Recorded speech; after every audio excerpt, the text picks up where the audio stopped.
आज के इस पैनल डिस्कशन के लिए बहुत अनुभवी वक्ता पैनलिस्ट के रूप में उपस्थित है। सबसे पहले मैं सभी का परिचय कराना चाहती हूँ। आदरणीय मोहन सिंगल भाई जी हमारे बीच में हैं। आप साइंटिस्ट एंड इंजीनियर्स विंग के नेशनल कोऑर्डिनेटर हैं और करीब मोर देन 45 इयर्स से आप इस संस्था के साथ जुड़े हुए हैं और इस संस्था के संस्थापक जो पिताश्री जी हैं तो उनके संपर्क में आप आए। आप जब इंजीनियरिंग की पढ़ाई कर रहे थे तभी, फिर उसके बाद आप ONGC में सेवारत थे काफ़ी साल, फिर अभी वर्तमान समय ज्ञान सरोवर में एकेडमी ऑफिस में रह कर के अपनी सेवाएं दे रहे हैं। देश विदेश में जाकर के अपने प्रवचनों के द्वारा, अपने आइडियाज़ के द्वारा अनेक लोगों को प्रेरणाएं देते रहते हैं और काफ़ी आपको अवार्ड्स में मिले हुए हैं। पर्यावरण श्री अवार्ड से नवाजा गया है आपको और पर्यावरण के इस क्षेत्र में भी आपने बहुत अच्छा कार्य किया है। कैसे हम पोल्यूशन को निकालें, अलग अलग प्रकार के जो प्रदूषण है तो उसको हम कैसे उसको कम कर सकते हैं और उसके साथ साथ मेंटल पोल्यूशन को भी हम कैसे कम कर सकते हैं, इस क्षेत्र में आपने बहुत ज़्यादा आपने योगदान दिया हुआ है।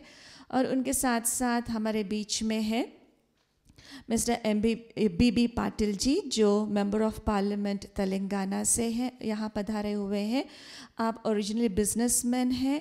आप वीरशैव समाज के प्रेसिडेंट रहे हैं 1995 से लेकर 2005 तक। आप अभी मेंबर ऑफ पार्लियामेंट लोकसभा के आप रहे हैं। आप हमारे बीच में उपस्थित है। और उनके साथ साथ है डॉक्टर अरुण शर्मा जी जो आपसे तो मुलाकात हो गई है आप सभी की। फॉर्मर MP है असम से, यहाँ पधारे हुए हैं और इस संस्था के साथ जुड़ कर के भी बहुत संलग्न होकर के सेवाएं दे रहे हैं। वो पॉलिटिकल सेवा तो है ही, लेकिन उसके साथ साथ ईश्वरीय सेवा भी आप दे रहे हैं।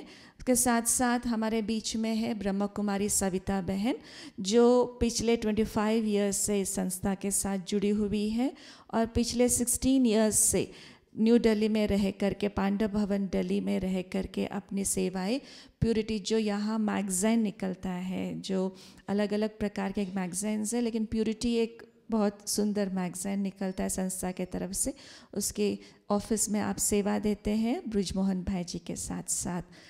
तो ऐसे अनुभवी वक्ता हमारे बीच में है। तो सबसे मैं पहले निवेदन करती हूँ आज के इस टॉपिक पर प्रकाश डालने के लिए आदरणीय मोहन सिंगल भाई जी से मैं निवेदन करती हूँ।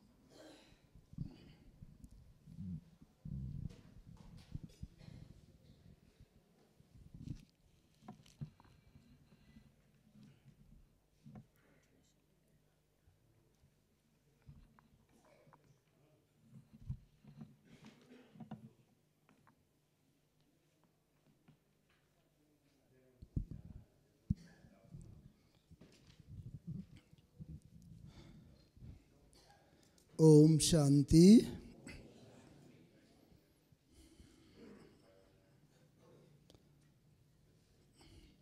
पिछले 3 दिनों से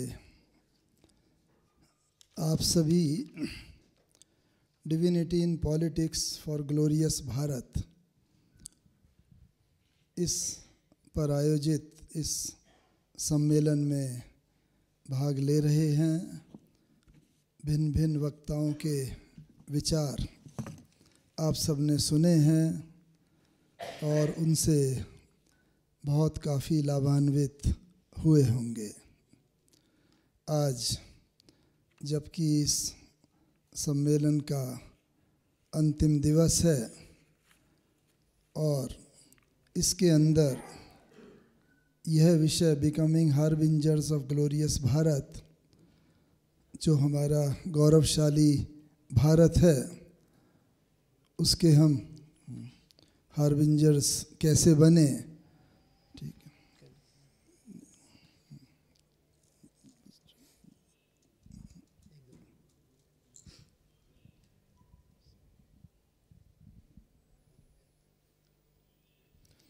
सॉरी, यहाँ इस संस्था में बोला जाता है जैसे ये माइक्स हाथ में है, इसी तरह इस आत्मा का माइक ये शरीर है।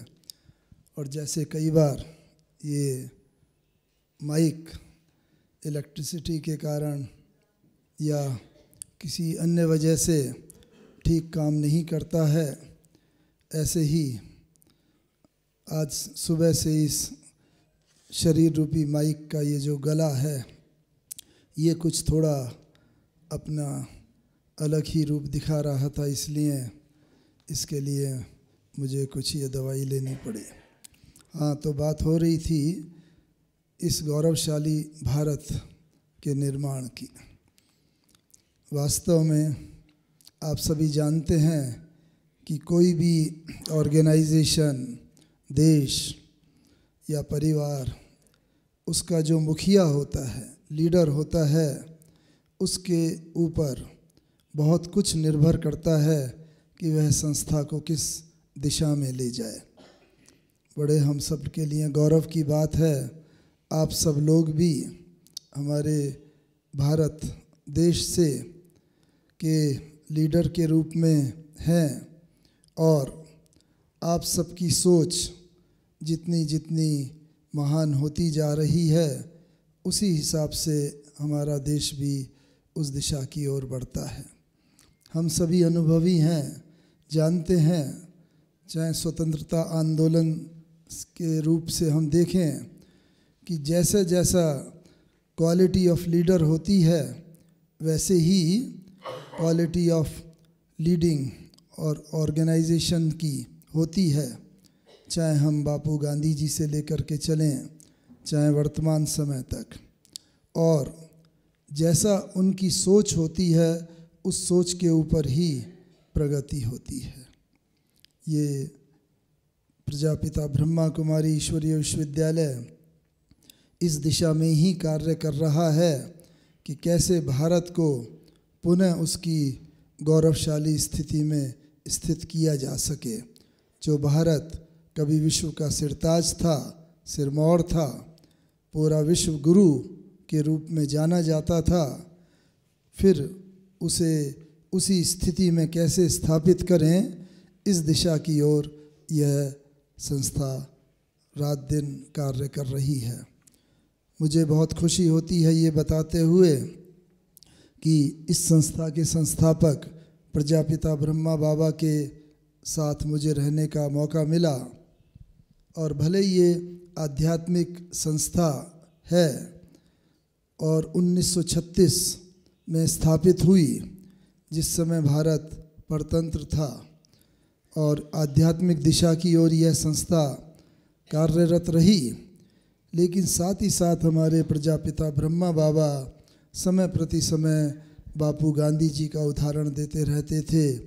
स्वतंत्रता की बात सदैव उनके मस्तिष्क में ऊपर रहती थी, और केवल पॉलिटिकल स्वतंत्रता ही नहीं, बल्कि कैसे मनुष्यों को, सभी भारतवासियों को, इन विशेष करके और विश्व का इन जनरल, कैसे हम परतंत्रता से मुक्त करा सकें।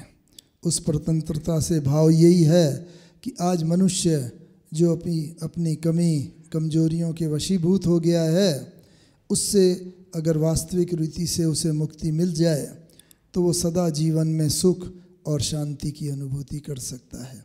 हम सभी जानते हैं कि हम सब के जीवन का लक्ष्य है, चाहे कोई भी क्षेत्र में कार्य करते हों, जीवन में सुख और शांति की प्राप्ति करना। लेकिन आज विडंबना ये है कि हमने अपनी एम्पावरमेंट तो बहुत कर ली, सेल्फ एम्पावरमेंट के भाव में, चाहे फाइनेंशियल एम्पावरमेंट हो, चाहे पॉलिटिकल या किसी भी सोशल एम्पावरमेंट, लेकिन सबसे बड़ी बात यह है कि हम चाहते हुए भी अपनी कमी कमजोरियों के ऊपर पूर्ण विजय प्राप्त नहीं कर सके। यह एक विडंबना ही है। हमें याद है यह अपना महाभारत प्रसिद्ध दुर्योधन की बात। वह कहा करता था दुर्योधन के कि मैं जानता हूँ सत्य क्या है, लेकिन उसका पालन करने की शक्ति मुझ में नहीं है। मैं जानता हूँ असत्य क्या है, लेकिन उसे छोड़ने की भी क्षमता मुझ में नहीं है। आज यही हम सब की बात है। हम थ्योरेटिकली कई चीज़ जानते हैं, लेकिन उसे लाइफ में इम्प्लीमेंट करना हमारे लिए कई बार बहुत मुश्किल हो जाता है। फॉर एग्ज़ाम्पल, सिगरेट पैक पर लिखा होता है smoking is injurious to health.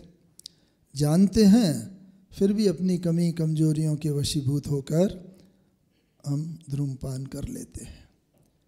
इसी प्रकार से बचपन से ही हम पढ़ते आए हैं, घर में हम सब लोगों को सिखाया गया है कि भाई गुस्सा नहीं करना चाहिए, क्योंकि क्रोध मनुष्य की निर्णय शक्ति को क्षीण कर देता है। और अक्सर करके जितने भी ऐसे गलत कार्य होते हैं वह क्रोध के आवेग के कारण ही होते हैं, अथवा कोई न कोई विकार के आवेग के वशीभूत होने पर ही ऐसे बहुत कार्य एंटी सोशल हो जाते हैं जिनसे हम सभी विदित हैं। इस कारण से थ्योरेटिकली तो इन्फॉर्मेशन एक्सप्लोजन बहुत है सब जगह। आज इंटरनेट का युग है, ईमेल, हर चीज़ है, इसलिए थ्योरेटिकल है। लेकिन विडम्बना ये है कि थ्योरेटिकली सब जानते हुए भी हम उसे नहीं कर पाते। क्यों? क्योंकि इंटरनली हम काफ़ी वीक हो गए हैं, आत्मा कमज़ोर हो गई है, और इस कारण से जानते हुए भी उस बात पर पूरा का पूरा उस बात को अपने में इम्प्लीमेंट नहीं कर पाती। जो हमारी ये शारीरिक कर्मेंद्रियां हैं, इनके वशीभूत होकर हम कई ऐसे कार्य कर बैठते हैं।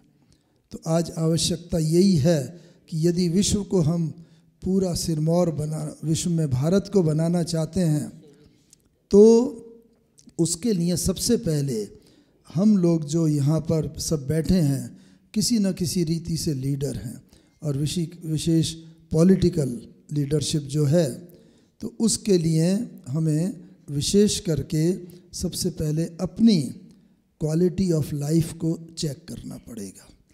हमारी अपनी क्वालिटी ऑफ लाइफ जितनी उच्च कोटि की होगी, उतना ही हमारे बोल उच्च कोटि के होंगे, क्योंकि मन सबसे पहले सोचता है, और मन में जो विचार होते हैं वो ही फिर वाणी के रूप में निकलते हैं, उन्हीं से ही संबंधित कर्म होते हैं, और पूरा आचरण ही व्यक्ति का उसके आधार पर होता है।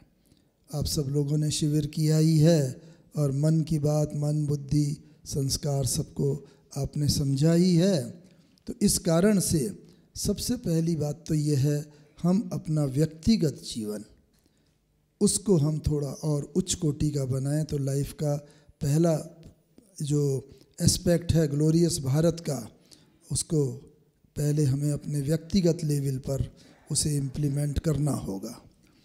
व्यक्तिगत लेवल के बाद आता है फिर पारिवारिक लेवल, और नेचुरली अगर हमारे अपने जीवन का में परिवर्तन होता है, वह दिव्य होता है, अलौकिक होता है, शांतमय होता है, तो उसका प्रभाव सबसे पहले हमारे अपने परिवार के ऊपर पड़ता है, और परिवार के ऊपर पड़ता है, और उसके बाद तीसरा लेवल जो है वो है सामाजिक, सोशल। तो जब परिवार में परिवर्तन, पहले अपने में परिवर्तन, फिर परिवार में परिवर्तन, समाज में परिवर्तन, और समाज के साथ साथ फिर उसके बाद जो परिवर्तन होता है वो और बाहरी लेवल पर होता है। और अपना वो परिवर्तन केवल हमारे शहर, देश तक ही सीमित नहीं रहता, बल्कि विश्व के चारों ओर वह परिवर्तन फैलता है। तो सबसे पहली आवश्यकता ये है कि हम अपना व्यक्तिगत जीवन उसको इस लेवल तक लाएं कि वह जीवन एक आदर्श जीवन बन सके, और हम सबके लिए एक प्रकाश स्तंभ बन सकें। मुझे ये आशा है कि यहाँ पर अभी हमारे साथ जितने भी पैनल मेंबर्स बैठे हैं, वह अपने बहुत अनुभवी विचारों से आप सब लोगों को संपन्न बनाएंगे, और आप सब लोग भी इसके ऊपर मंथन करके जो भी आपके मन में कोई बातें हों उन बातों को प्रश्न के रूप में यहाँ पर रख सकते हैं, जिससे कि यह पूरा जो मंच है वह समाधान भी कर सके। और केवल जो मंच पर हैं केवल यह वन वे ट्रैफिक ही नहीं है कि वो ही बोलेंगे, लेकिन आपके द्वारा भी अगर कोई ऐसे सजेशंस आएंगे उन सजेशंस पर भी ध्यान देते हुए यह मंच उसे और आगे बढ़ाने का नित्य प्रयास करता रहेगा। ओम शांति। धन्यवाद। अगर किसी के मन में कोई प्रश्न है इस टॉपिक को लेकर के, गौरवशाली भारत के अग्रदूत, तो इस टॉपिक पर अगर कोई भी किसी के मन में प्रश्न है तो लिख करके आप मुझे दे सकते हैं, तो मैं पैनलिस्ट को वो प्रश्न मैं पूछ सकती हूँ। अभी मैं अगला प्रश्न पूछने जा रही हूँ आदरणीय ब्रह्म कुमार डॉक्टर अरुण शर्मा जी से। बात हो रही है ग्लोरियस भारत की, गौरवशाली भारत की। तो गौरवशाली भारत की परिभाषा क्या है? तो वैसे तो डॉक्टर APJ अब्दुल कलाम के विज़न था कि 2020 तक हमारा भारत एक बहुत ही एक लाइट हाउस बन जाए।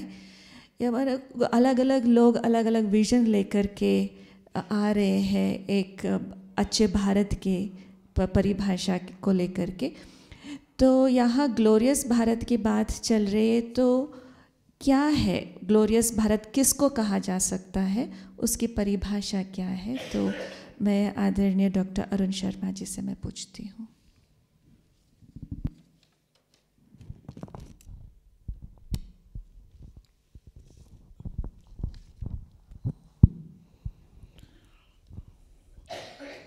ओम शांति।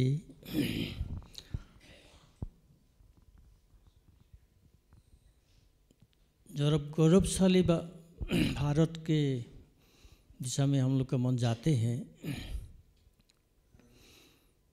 तो हम लोग शुरुआत से ही जो कंसेप्शन हम लोग को दिया गया है कि भारत एक स्वर्गभूमि था, सड़क।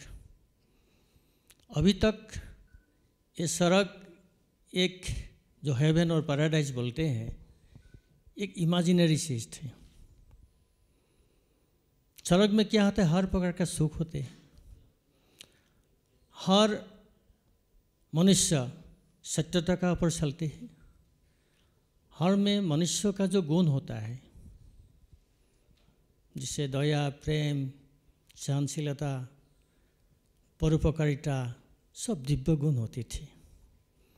एक मनुष्य से प्यार होते थे और सारा दुनिया एक ही देश में थे। अभी तो बहुत देश टुकड़ा टुकड़े हो गए देश का, लेकिन सारे दुनिया एक ही देश में थे। तो उसका लीडरशिप भारतवर्ष ने लिया था और भारतवर्ष ने वो जो लीडरशिप लिया था, क्योंकि ये भगवान का कहना है, भगवान का कहना है और हम लोग भी मानते हैं भारत एक पुण्यभूमि है, भारत एक माता है। तो क्यों बोलते हैं, बाकी देश के लिए तो नहीं बोलते हैं। और हम लोग का इधर ऋषि मुनियों का समय से जितना तपस्या हुआ है मनुष्य का कल्याण के लिए, जगत का हित के लिए, वसुदेव कुटुंबकम, जो हम लोग का विचारधारा है कि हम सब एक मालिक का संतान है, सबका मालिक एक है। इस विचारधारा से भारतवर्ष, पिछले काल हम लोग का जो सत्ता था उसमें 2-3 वक्ताओं ने भी बोला कि भारत देश आज तक किसी को आक्रमण नहीं किया है। भारत का ऊपर हमला हुआ है, लेकिन भारत देश अहिंसा परम धर्म, अहिंसा परम धर्म ये भारत का मूल मंत्र है। तो ये जो ग्लोरियस भारत है, जो इसको सड़क हम लोग को कल्पना से बोलते थे, अभी भगवान बोले हैं ये भारत फिर भी स्वर्ग बनेंगे, जहाँ पॉपुलेशन कम होंगे, सत्यता का ऊपर चलेंगे, आत्मिक प्यार आपस में रहेंगे, भाईचारा रहेंगे। और अभी जो पुरुष और स्त्री के अंदर रहता है वो अंतर भी नहीं रहेगी, सब समानता रहेंगे और कोई भी क्राइसिस नहीं रहेंगे, कोई डॉक्टर बीमारी भी नहीं रहेगा। तो ये जो कल्पना है भगवान बोला है कि ये भी सत्य होने जा रहा है। तो ये जो कॉन्सेप्ट है इसको कैसे लागू किया जाए, क्योंकि सृष्टिकर्ता ने ये परिवर्तन करते रहा दुनिया को, जिसको हम कल्प बोलते हैं, जी वर्ल्ड साइकिल बोलते हैं, वो होते रहा। सत्य त्रेता द्वापर कली ये सारे युग ने बताते हैं एक एक कल्प का टाइम साइकिल जो होता है, तो वो रोटेशन होते रहते थे। और इसमें 5000 ईयर्स में वो रोटेशन होते हैं। अभी भ्रष्टाचार इतना ज़्यादा हो गया कि लोग उसमें बोरिंग हो गया कि बहुत हो गया, अभी कुछ अच्छा करना है, लोगों का दिल में आया है क्योंकि बहुत ज़्यादा हो गया भ्रष्टाचार। तो इसीलिए लोग चाहते हैं कुछ भाल अच्छा किए, तो इसके लिए लोगों को मन में ये उमंग उत्साह आया है। और इसका भारत का जो फाउंडेशन है इसको बोलते हैं सॉफ्ट पावर, जो हम लोग शक्ति दिखा के दुनिया को हम लोग कंट्रोल कर नहीं सका। और कोई भी शक्ति युद्ध से हिंसा से सारा दुनिया का इकट्ठे कर नहीं सका। ब्रिटिश राज था, डूब गया। कोई भी लोगों ने कोई भी योद्धा ने सारा विश्व को विजय करने के लिए प्रयत्न किया लेकिन सफल नहीं हुआ। एक ही पावर है जिसको है सॉफ्ट पावर, जो आध्यात्मिक शक्ति, वो भारत में है। उसी शक्ति को लेके ये जो परिवर्तन के लिए अभी समय आ गया है और भारतवर्ष में उसको लीडरशिप लेना है, वो ये भगवान का कहावत है। God has already descended to this earth, जदा जदा ही धर्मस्य ग्लानिर्भवति भारते। भारतवर्ष में जो मनुष्य धर्म का ग्लानि होता है, ये हिंदू धर्म, मुसलमान धर्म, क्रिश्चियन धर्म का ग्लानि के बारे में नहीं, ये है मनुष्य धर्म का। मनुष्य का जो गुण में गिरावट आ जाता है, दिव्यता लुप्त हो जाता है, तब भगवान आते हैं, फिर इसको सुधार के एक नया दुनिया शुरू करेगा। तो ये जो कंसेप्शन है स्वर्णिम भारत और गौरवशाली भारत, क्योंकि भारत में गौरव है, क्योंकि अभी सिर्फ भारत में ही देवता का पूजन होता है, भारत में ही देवता का गुणगान होते हैं, नाम कीर्तन होते हैं, कोई दूसरा देश में नहीं है। क्योंकि है ये हम लोग का परंपरा है, ये हम लोग का अतीत है, अभी इसको फिर भी भविष्य बनाना है। यही हम लोग का कंसेप्ट है गौरवशाली भारत, जिसका हम लोग अंशीदार बनने के लिए, पार्टनर बनने के लिए, क्योंकि इसको परिवर्तन के लिए भगवान खुद ओवरनाइट कर सकता है, कुछ भी कर सकता है, लेकिन भगवान का विचार है, परमात्मा का विचार है कि सबको लेके अपना कोशिश से इस दुनिया को परिवर्तन किया जाए। दुनिया को परिवर्तन के लिए भारत में ये लीडरशिप हो, ये भगवान का कहावत है।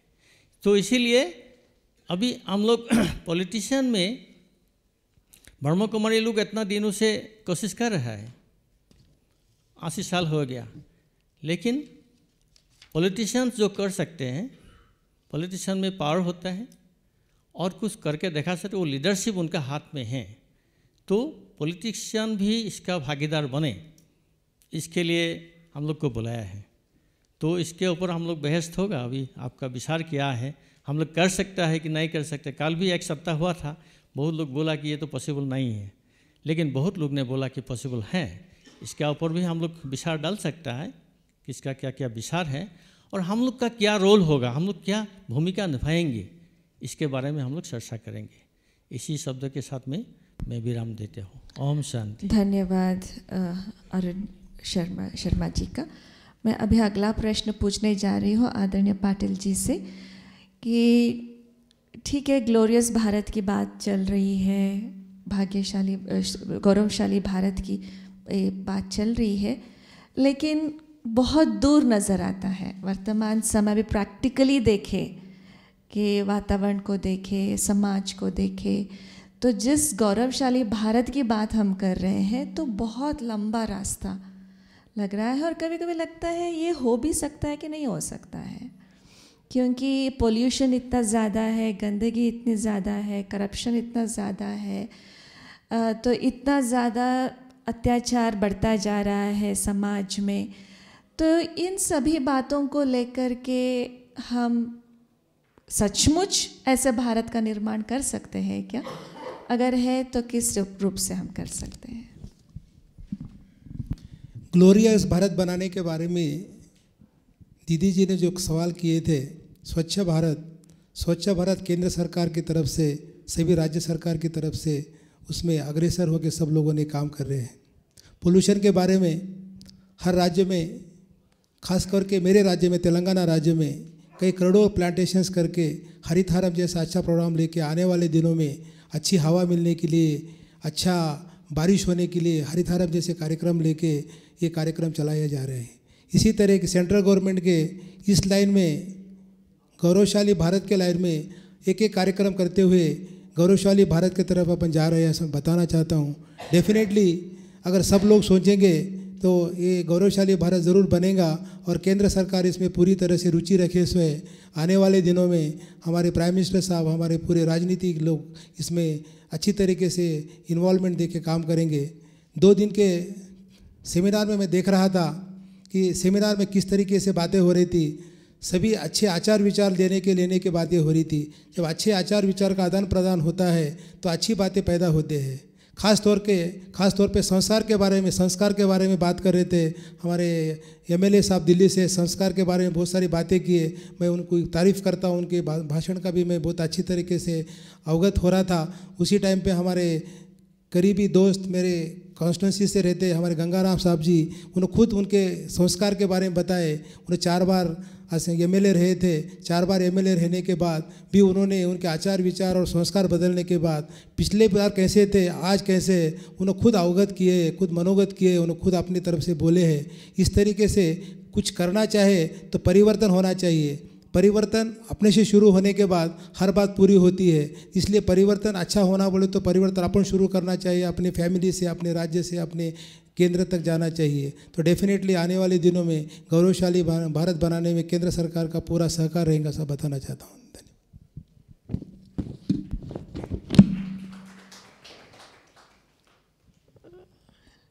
केवल सरकार के द्वारा ही हम एक ग्लोरियस भारत बना सकते हैं या हर एक का भी योगदान है? हर एक का भी योगदान है कि केवल सरकार के लेवल में या केंद्र सरकार हो या राज्य सरकार हो, वो ठीक है, उनका तो बड़ा योगदान है ही, लेकिन व्यक्तिगत भी कुछ जवाबदारियां हैं जो हमें समाज के प्रति निभाना ज़रूरी हो जाता है। तो वो भी मद्देनज़र रखते हुए एटलीस्ट वो बात कुछ बोलना चाहते हैं। भारत के हर नागरिक का योगदान हर किस्म से चाहिए। जब भी कोई भी काम पूरा होने के लिए सरकारें जब भी अच्छा काम कर सकती है, जब नीचे के लोग हमारे को फेवर करें, हमारे साथ काम करें। तो इसलिए हर आदमी अगर गौरवशाली भारत बनाने की सोच रखे तो डेफिनेटली अपन गौरवशाली भारत बना सकते हैं। और ये ऑर्गेनाइजेशन जो है ब्रह्म कुमारी ऑर्गेनाइजेशन, इनके आचार विचार से सब लोगों में एक ऐसी मैसेज चले जाता है, अच्छी बातें चले जाते हैं, अच्छा सोच चले जाता है, अच्छा विचार आ जाते हैं। तो डेफिनेटली आने वाले दिनों में गौरवशाली भारत बनाने में यहाँ पे आज जो हमारे सेमिनार में आए हुए सभी लोग अपने अपने राज्य में अपने अपने संसदीय क्षेत्र में जाके बताएंगे तो हर एक आदमी इसके लिए तैयार होकर गौरवशाली भारत बनाने में सहभागी होगा और गौरवशाली भारत ज़रूर बनेगा, ऐसा मैं समझता हूँ। बहुत बहुत धन्यवाद। किसी ने प्रश्न पूछा है आज़ादी के, ये प्रश्न है मोहन सिंघल भाई जी से। आज़ादी की लड़ाई में बाबा की भूमिका महात्मा गांधी के साथ क्या योगदान रहा, बताने की कृपा करें। वास्तव में महात्मा गांधी जी के, बापू जी के जीवन से ब्रह्मा बाबा को भी अपने व्यक्तिगत जीवन में बहुत प्रेरणाएं मिलती रहीं। उन्हें यह ज्ञान तो 1936 में प्राप्त हुआ जब वह 60 वर्ष की आयु के थे, लेकिन उससे पहले के जीवन में उन्हें गांधी जी के त्याग, सेवा भावना और उनके जीवन के हर एक पहलू से बहुत प्रेरणाएं मिलती रहीं जो बाबा कई बार बताते थे। उनके जीवन कहानी में भी ऐसा कई बार आता है। उदाहरण के तौर पर बाबा का जीवन तो बहुत ही जो था एक ऐसा जीवन था पहले का, 1936 से पहले का, जो हीरे जवाहरात के व्यापारी थे, राजाओं महाराजाओं के साथ उनका बहुत हीरे जवाहरात के व्यापार चलते थे। भारत ही नहीं बल्कि भारत के बाहर भी, नेपाल आदि। और ऐसा कहते हैं कि क्वीन एलिजाबेथ का भी पूरा सेट बाबा ने बना करके यहाँ से भेजा था। तो इतने सब हायर स्टेटस के लोगों में रहते हुए भी बाबा के जीवन में गांधी जी के जीवन से बहुत प्रेरणाएं प्राप्त हुई। और बाबा इतने दानी प्रवृत्ति के थे कि वो जो भी काफ़ी मतलब अर्न करते थे, काफ़ी हिस्सा उनका जो दान में चला जाता था, नीडीज़ को चला जाता था। कई कन्याएं होती थी जिनके माता पिता शादी नहीं कर पाते थे, उनको वो भरपूर सहायता करते थे। साथ ही साथ जो अनाज बांटना, तीर्थ यात्रा पर जाके गरीबों को पैसा देना, जो सोशल लेवल पर समझा जाता है, वह सब बाबा बहुत खुले दिल से वो सब किया करते थे। और यह सब करने के साथ साथ बाबा का हमेशा एक ध्यान विशेष रहता था कि परमात्मा की प्राप्ति का। तो यह सब सामाजिक कार्य करते हुए ईश्वर प्राप्ति के लिए बाबा ने कई गुरु आदि भी किए। और वो उन गुरुओं से बाबा को जब संपूर्ण रीति से संतुष्टि नहीं हुई तो एक गुरु बदल के वह दूसरा गुरु भी करते थे, तीसरा गुरु भी करते थे। इस तरह बाबा ने कई अपने व्यक्तिगत जीवन की उन्नति के लिए भी यह सब किया। तो अपने बाबा के उस जीवन 1936 से जीवन काल के लिए कई बार बाबा एकांत में बहुत मनन चिंतन किया करते थे, कैसे इस देश को मैं अपना क्या योगदान ऐसा करूं जिससे कि हमारा देश गौरवशाली बन जाए। तो लगभग अंतिम कुछ 10-15 वर्षों में तो विशेष करके बाबा का जीवन ऐसा रहता था। लेकिन जैसे जैसे बाबा के अंदर की भूख, आध्यात्मिक भूख बढ़ती गई, तो बाबा का ध्यान उस तरफ ज़्यादा धीरे धीरे धीरे बढ़ता गया और बहुत एकांत प्रिय लेने लगे। और बाबा ने यह पक्का अभ्यास कर लिया, क्योंकि हैदराबाद सिंध तब अनडिवाइडेड इंडिया था, जो वर्तमान समय पाकिस्तान में है। तो बाबा को यह आभास हुआ कि राजनीतिक स्वतंत्रता तो ज़रूरी है और उसमें पूरा बापूजी के लिए के साथ योगदान करना चाहिए। लेकिन साथ साथ उन्हें यह आभास तेज होता जा रहा था कि राजनीतिक स्वतंत्रता के साथ साथ व्यक्ति को सामाजिक स्वतंत्रता भी बहुत ज़रूरी है और व्यक्तिगत विकारों से स्वतंत्रता भी बहुत ज़रूरी है। इसलिए एक तरफ जहाँ गांधी जी का स्वतंत्रता आंदोलन चल रहा था, वहाँ पर धीरे धीरे बाबा का ये जो आध्यात्मिक भूख है ये बढ़ी। और इसके लिए बाबा ने फिर धीरे धीरे धीरे जब उन्हें ईश्वर का आभास हुआ, साक्षात्कार हुए, वो तो शायद आपने सुना भी होगा कुछ कि दिव्य साक्षात्कार हुए, तो उसने बाबा का जीवन संपूर्ण रीति से बदल दिया और उनका फिर सारा का सारा ध्यान आध्यात्मिक सेवा की ओर केंद्रित हो गया। और इसके लिए जो यज्ञ का इतिहास मुझे मालूम नहीं कि यहाँ बताया गया है कि नहीं, लेकिन उसमें बाबा ने अपना जो उसके बाद का तन मन धन समय संपत्ति जो कुछ भी था, फिर बाद में 1936 के बाद बाबा का उस आध्यात्मिक कार्य में लगा।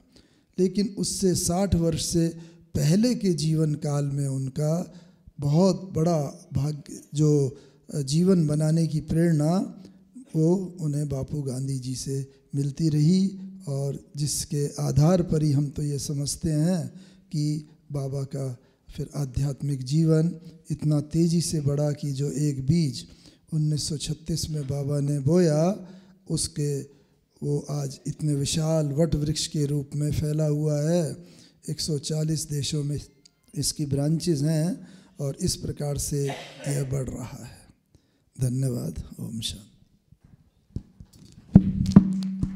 शायद आपको उत्तर मिल गया होगा। जो इस संस्था के द्वारा कार्य हो रहा है वो व्यक्तिगत विषय में जो भी उनके जो विकार उनसे मुक्ति पाना है वो उसकी स्वतंत्रता के ओर अग्रसर है, क्योंकि ये जो राजनीतिक स्वतंत्रता तो मिल गया है, तो मिलने के बाद भी इंसान जैसे इन सभी जंजीरों में जकड़ा हुआ नज़र आ रहा है। तो अभी हम सभी का कार्य ये है कि खुद को हम इन सभी जंजीरों से मुक्त कराएं, खुद की परिवर्तन के ओर हम अग्रसर हो। तो न केवल भारत के लिए ये लाभ होगा, पूरे विश्व के लिए ये लाभ होगा, पूरे विश्व के परिवर्तन के लिए हम योगदान दे सकते हैं। अभी मेरा अगला प्रश्न है जो आया हुआ है, यह प्रश्न है अरुण भाई के लिए, डॉक्टर अरुण शर्मा जी के लिए। पूछ रहे हैं कि गौरवशाली भारत के निर्माण में स्त्रियों की भूमिका वर्तमान परिवेश में उतने अधिक महत्वपूर्ण क्यों नहीं दिखाई देती, ये जानना चाहती हूँ। महिलाओं को क्यों नहीं आगे रखा जाता है?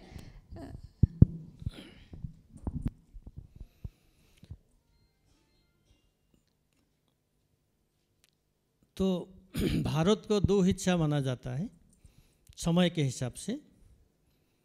एक जब सड़क था, महिला का पूरा सम्मान थे, समान के मानने थे।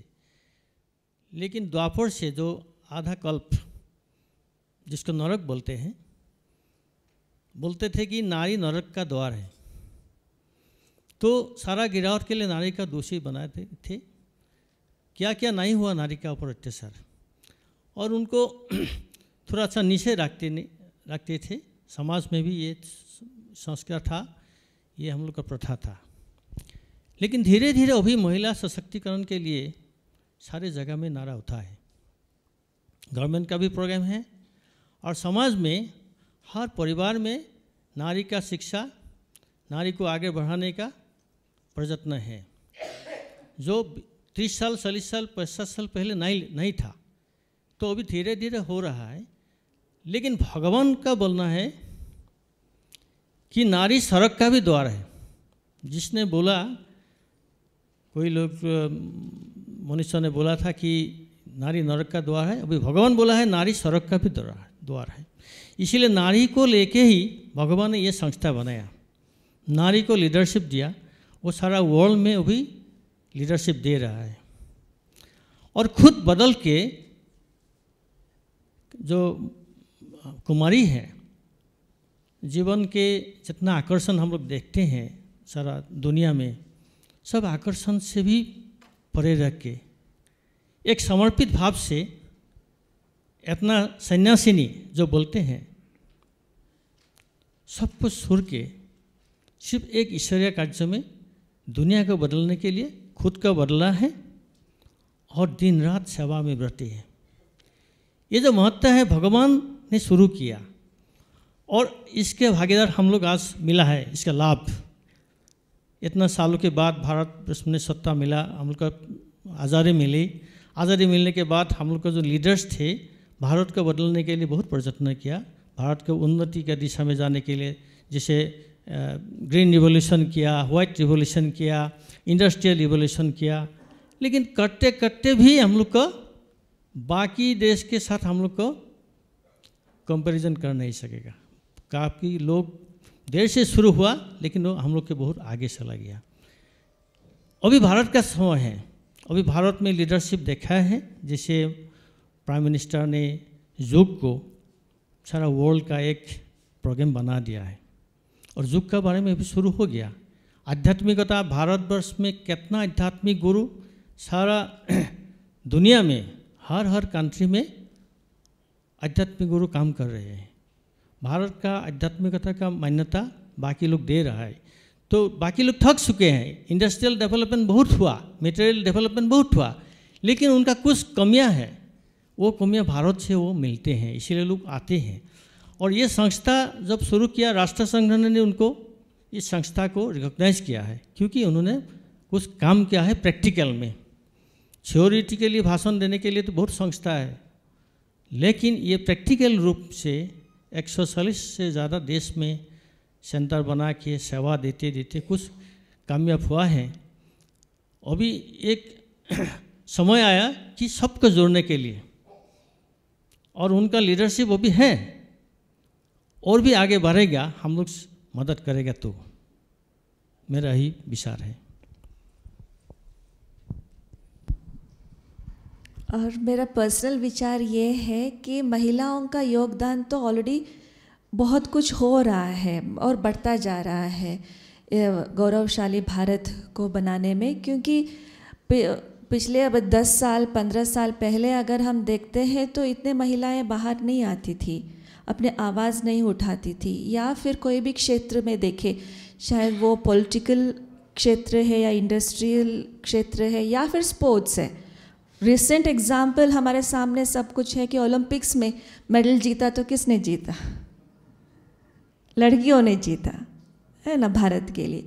तो बहनों की, महिलाओं का योगदान तो अलग अलग क्षेत्र में नज़र आ रहा है, तो एक प्रकार के एनकरेजमेंट भी सभी दे रहे हैं। पहले जो ज़माने में हुआ करता था तो ऐसे नहीं कि जो दबाया जाता था महिलाओं को या आगे नहीं बढ़ाया जाता था, वो सब हाँ कुछ क्षेत्र में हो सकता है, कुछ परिवारों में हो सकता है, लेकिन मेजॉरिटी अगर देखा जाए तो सभी ओपन माइंडेड हो गए, लिबरल हो गए हैं, अपने बेटियों को भी आगे बढ़ाना चाहते हैं, तो एक प्रकार से फ्रीडम देना चाहते हैं। बहुत कुछ परिवर्तन हो रहा है, लेकिन और भी परिवर्तन हो जाएगा आगे चल करके। लेकिन फिर उसके साथ साथ परिवर्तन अच्छाई की तरफ हो भी रहा है, लेकिन दूसरे तरफ नेगेटिव के तरफ भी बहुत ज़्यादा बढ़ता जा रहा है। हर रोज़ न्यूज़पेपर में रेप के केसेस, अत्याचार के केसेस, ये केसेस, वो भी बढ़ता हुआ नज़र आ रहा है। तो वहाँ हमें कुछ करने की ज़रूरत है, वहाँ कुछ इम्प्रूवमेंट करने की ज़रूरत है। अपॉर्चुनिटी को देखें तो बहुत कुछ अपॉर्चुनिटी मिल रहा है सबको, लेकिन फिर आध्यात्मिक उन्नति की ओर हमें कुछ पुरुषार्थ करने की ज़रूरत है, तो उसके बारे में हमें मेहनत करने की ज़रूरत है। तो मैं अभी प्रश्न पूछना चाहूँगी आदरणीय पाटिल साहब से, जो अभी हमारा चल रहा है महिलाओं को आगे बढ़ाने की बात, तो लेकिन एक दृष्टिकोण परिवर्तन की भी ज़रूरत है हर एक में, चाहे वो पुरुष में चाहे वो स्त्री में। तो किस प्रकार के वो दृष्टिकोण के परिवर्तन की आवश्यकता है अभी के परिवेश में? महिला एम्पावरमेंट के लिए केंद्र सरकार ने बहुत सारे स्कीम्स दिए हुए हैं। थोड़ी देर पहले महिला के अत्याचार के बारे में बात चल रही थी। कई राज्यों ने सी टीम तैयार करके ये अत्याचारों को कैसा कंट्रोल कर सकते, इसको कैसा मिनिमाइज़ कर सकते, इसको कैसा जीरो पे लेके आ सकते। खास तौर के हमारी सरकार में सी टीम्स का एक जैसा सरकार बनने के बाद 3 महीने के अंदर सी टीम का फॉर्मेशन करके हर एरिया में हमारे पास क्राइम रेट इतना डाउन हो गया है पिछले सरकार के मुकाबले। इसी तरीके से ये जो अत्याचार के बारे में पूरा केंद्र शासन और राज्य शासन सब जगह बहुत ही सीरियसली काम कर रहे हैं। और एम्पावरमेंट के बारे में हम लोग हर जगह रिजर्वेशन रखे हुए हैं। कल हम स्पीच सुन रहे थे, हमारे भाई साहब ने एक जगह पे हमारा सांसद का स्कोप छोड़ के उनके फैमिली के लिए स्कोप देने का काम किया, सकर उनका स्पीच भी था, काफ़ी अच्छा स्पीच था। इस तरीके से वुमेन एम्पावरमेंट के लिए हम लोग सभी लोग काम कर रहे हैं। और डेफिनेटली आने वाले थोड़ी देर पहले आप ही ने बताया एथलेटिक्स में परसों के जो इसमें है ना, तो सिंधु ने जो अच्छा प्राइज़ लिए हुए वो हमारे सबके लिए सराहना करने की बात है। डेफिनेटली आने वाले दिनों में महिला ही पुरुषों के बराबर काम करेंगे और हर काम में उनका भागीदारी उतनी रहेंगी जितनी हम बाकी लोगों की रहती है। और सरकारें उनके साथ साथ काम करने के लिए पूरी तरह से कोशिश कर रही है।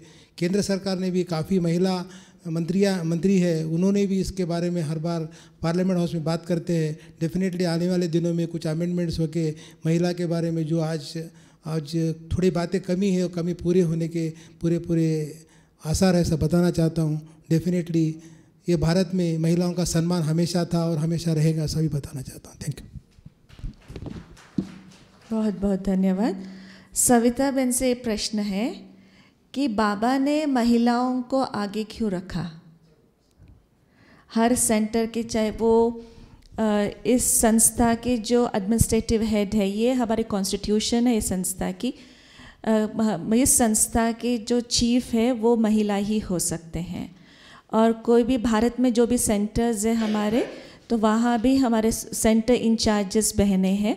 विदेशों में कुछ ऐसे सेंटर्स है जहाँ भाई चलाते हैं, भाई इंचार्ज है, लेकिन मेजॉरिटी हमारे सेंटर्स में 95% जो हमारे सेंटर्स है उन सभी में बहनें ही हेड है, इंचार्ज है, और बहनों के द्वारा ही ये सेंटर्स चलाया जाता है। वो ऐसा दृष्टिकोण क्यों रखा? क्योंकि ऐसा जो निर्णय लिया गया, तब निर्णय लिया गया जब महिलाओं को 4 दीवारों के अंदर बंद किया था, माना कोई ऐसे फ्रीडम नहीं दिया था। जब 1950 में यहाँ आए, यहाँ उसके बाद जो सेंटर्स खोलना शुरू किया, तब यह निर्णय लिया गया कि बहनें ही हमारे सेंटर इंचार्जेस बनेंगी। तो वो क्यों है? ओम शांति। परमात्मा ने महिलाओं को आगे रखा, खास करके इस ऑर्गेनाइजेशन में सभी महिलाएं अग्रसर है, क्योंकि पहले ऐसी क्वालिटीज़ महिलाओं के अंदर है। पहले सहन शक्ति जितना महिलाओं के अंदर है वो भाइयों में इतना मैं नहीं समझती है। आप बताइए, इतना नहीं है। दूसरा, महिलाओं के अंदर समाने का शक्ति है। जितना भी जो भी सर्कमस्टेंसेस है, विघन आती है या कोई भी प्रॉब्लम्स आती है, महिलाएं उसका समा के चलाते रहते, उसको बहुत जल्दी क्रोधित होके उसको एक्सप्लोजर में नहीं करते, माना उसको बढ़ाते नहीं हैं, वो संभाल लेते। कोई घर परिवार में कितनी भी प्रॉब्लम्स है, बच्चे कैसे भी हो, पहले वो तुरंत उनकी हस्बैंड को नहीं बोलते या परिवार में फैलाते नहीं बात को, वातावरण को नेगेटिव नहीं बनाते, पहले समाते हैं, फिर समझाते हैं, फिर उसके बाद बात ही वो जब फैल जाती है, बहुत बढ़ जाती है, तभी दूसरों के पास वो बताते हैं। ऐसे उनके अंदर भगवान ने कुछ क्वालिटीज़ देखा। तीसरा, सहन, जितना सहन करते, एक माता के लिए, विमेंस के लिए कितनी बातें आती हैं परिवार में और बाहर से भी, बाहर भी बहुत बातें करते हैं। वो थोड़ा सा भी आगे बढ़े तो भी उनको सुनने के लिए बहुत मिलता है, या थोड़ा एकदम घर में ही रहे तभी भी बोलते हैं, फिर भी एक महिला सब कुछ संभाल लेती। तीसरा, पालना देने के संस्कार, जो पालना एक महिला दे सकती है वो बहन का भी काम करेगी और भाई का भी काम करेगी। जो किचन की काम है या जो भी स्वच्छता का है और घर परिवार के संभालने का काम है, वो जितना महिला करेगी वो भाई नहीं कर सकते। भले वो लोग धन कमा के दे सकते हैं और सारे फील्ड्स में वो लोग काम कर सकते हैं, आगे जा सकते हैं, एक परिवार को बना के नहीं रख सकते या बच्चों के पालना नहीं कर सकते। जो संस्कार बनना है बच्चों के अंदर, कहाँ से शुरुआत होती है? मदर से। मदर ने ही एक बच्चों की पालना करके एक अच्छा नागरिक बना सकते हैं। इन सारे गुण महिलाओं में भगवान ने देखा, इसलिए इस संस्था में हर एक हमारे सेंटर्स में बहनों को आगे रखा। ओम शांति। वैसे जब हम देवियों की पूजा करते हैं, धन पुरुष कमाते हैं ज़्यादातर करके, लेकिन धन लाने के लिए किसकी पूजा करते हैं? लक्ष्मी की पूजा करते हैं। और वैसे तो विद्या के क्षेत्र में पुरुष ज़्यादा आगे हैं। आजकल तो लड़कियां भी बहुत अच्छी पढ़ाई करती है, लेकिन विद्या की देवी कौन है? सरस्वती। देव तो नहीं है, विद्या का देव नहीं है, देवी है। और युद्ध क्षेत्र में पुरुष ज़्यादा जाते हैं, लेकिन शक्ति के लिए माँ दुर्गा की पूजा करते हैं। तो जो मुख्य बात है, चाहे वो धन है, विद्या है या शक्ति है, वो देवियों की आराधना करके ही वो प्राप्त करते हैं। तो माना वैसे भी ये कहा जाता है, behind every successful man there is a woman. तो भले वो सामने वो पुरुष दिखाई देता है, लेकिन उनको सींचने में, उनको वहाँ तक पहुँचाने में कहीं ना कहीं महिला का योगदान, चाहे वो माँ के रूप में या पत्नी के रूप में, ज़रूर उनका योगदान रहा है। माना त्याग की भावना, दूसरों को आगे बढ़ाने की भावना, भले खुद प्रत्यक्ष ना हो लेकिन दूसरों को, चाहे पति को या फिर बच्चों को आगे बढ़ाने की भावना उनके अंदर हमेशा रहता है। तो अगला प्रश्न है, अपना ब्रह्मा कुमारी संगठन शुद्ध आध्यात्मिक संगठन है, अपने संगठन को राजनीतिक विषयों की आवश्यकता क्यों महसूस हुई? हमारे संगठन का लक्ष्य विश्व शांति का है, हम केवल भारत पर ही विचार क्यों कर रहे हैं? मोहन भाई, आपके लिए यह प्रश्न है। बहुत अच्छा प्रश्न है। आपको शायद ज्ञात हो कि ब्रह्मा कुमारी ईश्वरीय विश्वविद्यालय की sister organisation Rajyoga education and research foundation है। उसके अंतर्गत हमारे लगभग 20 प्रभाग चलते हैं, 20 विंग्स, और उनमें से एक विंग ये पॉलिटिकल सर्विस विंग है। तो इस ईश्वरीय विश्वविद्यालय का लक्ष्य है संपूर्ण विश्व को पावन बनाना। इस समय ये टॉपिक भले चाहे भारत का है, लेकिन इस ईश्वरीय विश्वविद्यालय का लक्ष्य केवल भारत तक ही सीमित नहीं, बल्कि संपूर्ण विश्व, और विश्व ही नहीं बल्कि वसुधैव कुटुंबकम जो कहा गया है, उसमें प्रकृति के 5 तत्व भी आ जाते हैं, पशु पक्षी जीव जंतु, ये सब इसके अंतर्गत आ जाते हैं। तो इसीलिए इस ईश्वरीय विश्वविद्यालय का जो लक्ष्य है, उस लक्ष्य की तरफ यदि ध्यान दें तो जब संपूर्ण विश्व को परिवर्तन करना है, तो जितने भी इससे एसोसिएटेड हमारे वो प्रोफेशनल विंग्स हैं, उन सब के द्वारा समाज के हर वर्ग को परिवर्तन करने का कार्य किया जा रहा है। ये तो पॉलिटिकल विंग है, आपको ज्ञात हो, एजुकेशन विंग है, साइंटिस्ट इंजीनियर्स विंग है, बिजनेस एडमिनिस्ट्रेशन विंग है, सोशल सर्विस विंग है, यूथ विंग है, वुमेन विंग है। जितने भी संबंधित क्षेत्र समाज में हो सकते हैं, उन सब के ही ऐसे ऐसे कार्यक्रम यहाँ पर चलते हैं। और ये वर्तमान समय पॉलिटिकल सर्विस विंग का है, तो इसीलिए पॉलिटिक्स के क्षेत्र के लोगों को बुलाया गया है और उनसे संबंधित विषय रखे गए हैं। कभी मेडिकल विंग होता है तो मेडिकल विंग के में डॉक्टर्स को बुलाया जाता है और उनसे संबंधित विषय रखे जाते हैं, क्योंकि जो व्यक्ति जिस क्षेत्र का होता है वो उस लैंग्वेज को, उस बात को अच्छी तरह समझ सकता है। एक मानो साइंटिस्ट इंजीनियर्स विंग कॉन्फ्रेंस है, अगर उसके अंदर जनरल मास को बुलाया जाएगा तो शायद उन्हें उतना लाभदायक प्रतीत न हो, लेकिन उसमें वो ही आते हैं साइंटिस्ट एंड इंजीनियर्स वगैरह, क्योंकि उनका भी एक बहुत अहम रोल है समाज के परिवर्तन में। और इस कारण से उसमें साइंटिफिक, इंजीनियरिंग, टेक्निकल टॉपिक रखे जाते हैं, क्योंकि वो उस बात को अच्छी तरह समझ सकते हैं।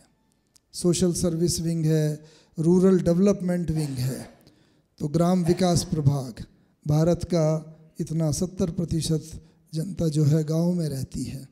इस कारण से उनको बड़ी सहज भाषा में, सिंपल भाषा में उनको यहाँ पर बुला करके गांव में जाकर के भी इस प्रकार के कार्यक्रम किए जाते हैं। तो आध्यात्मिक क्षेत्र नींव है, बीज है, लेकिन बीज का जब वृक्ष निकलता है, वृक्ष में तो अलग अलग शाखाएं होती हैं, वृक्ष ऊपर की तरफ बढ़ता जाता है, तो लेकिन बीज का सबसे ज़्यादा महत्व है।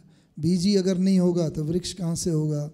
इसलिए एक तरफ जहाँ आध्यात्मिकता को शक्तिशाली बनाने का प्रयास करने के लिए इस संस्था का जो मूल है वो है आध्यात्मिकता, लेकिन साथ ही साथ ये बात भी बिल्कुल क्लियर ये संस्था समझती है कि आध्यात्मिकता की नींव होते हुए हर वर्ग को, हर क्षेत्र को वो सबल बनाना बहुत आवश्यक है। इसलिए ये पूरे आपको शायद ज्ञात भी हो कि ये एकेडमी इसीलिए ही बनी हुई है कि यहाँ पर हमारे जो 20 प्रोफेशनल विंग्स हैं उनके कार्यक्रम अप्रैल से यहाँ पर चलते रहते हैं और ये अभी तक जो चल रहा है।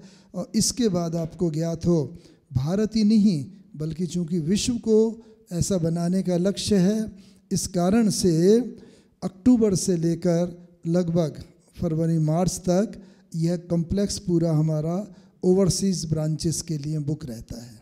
ओवरसीज़ ब्रांचेस में हमारे लगभग 500 ब्रांचेस हैं 140 देशों के अंदर। वहाँ से डेलीगेट्स आते हैं और उनको यह सारे के सारे कोर्स वगैरह ये सब बातें बताई जाती हैं। इस प्रकार से आध्यात्मिकता नींव है, बीज है, वो भी आवश्यक है। और उसके साथ साथ ये भी आवश्यक है कि वृक्ष को हरा भरा किया जाए, उसके एक एक पत्ते को पानी देने की आवश्यकता नहीं। आध्यात्मिकता बीज को पानी दिया जाएगा तो हर एक तक पहुंच जाएगा। इसलिए मैं समझता हूँ कि इसके लिए आप सब भी भले पॉलिटिकल क्षेत्र में हैं, यहाँ पर सब अलग अलग क्षेत्रों के लोग भी बैठे हुए हैं और कार्यक्रम होते रहते हैं, लेकिन उन सब के मूल में भी आध्यात्मिकता, उस बात को बल दिया जाता है। इसलिए कोई भी कार्यक्रम होते हैं हमारे यहाँ प्रतिदिन मॉर्निंग में 4 बजे से जो दिनचर्या शुरू होती है उसमें योग पर विशेष बल है। आप भी देख रहे होंगे आपका राजयोग शिविर के ऊपर भी विशेष बल दिया गया है। धन्यवाद। जब भी कोई भी प्रोग्राम होता है, कोई भी विंग्स के प्रोग्राम यहाँ होते हैं अलग अलग विंग्स के, तो मेजॉरिटी लोग क्या कहते हैं पता है? वो कहते हैं बहन जी पहले अपने पॉलिटिशियंस को बदलो अपने मिनिस्टर्स और ये बदल जाए ना तो भारत बदल जाएगा। तो सभी का नज़र तो और एक पावर भी है पॉलिटिशियंस के पास बदलने की, अथॉरिटी भी है। तो अगर वो बदल जाए तो समाज को, संसार को बदलना बहुत देर नहीं लगता है ना। तो हर व्यक्ति इम्पॉर्टेंट है लेकिन पॉलिटिशियंस थोड़ा ज़्यादा इम्पॉर्टेंट है। तो अगर वो बदल जाए तो संसार बदल जाएगा। तो नेक्स्ट क्वेश्चन है मेरा अरुण भाई जी को। तो वो जिन्होंने पूछा है कि देश के विभाजन से लेकर आज तक हर प्रदेश में लोग मतलब जातियाँ, जाति भेद ये सब कुछ ज़्यादा होता जा रहा है, दंगे फसाद ज़्यादा होता जा रहा है जाति भेद के कारण से। तो ऐसे परिवेश में, ऐसे परिस्थितियों में हम राजनीति में दिव्यता कैसे लाएं? जानबूझ करके दंगे कराते हैं पॉलिटिशियंस, जानबूझ करके ये सारा तमाशा दिखाते करते हैं, लेकिन ऐसे समय में फिर दिव्यता कैसे लाएंगे?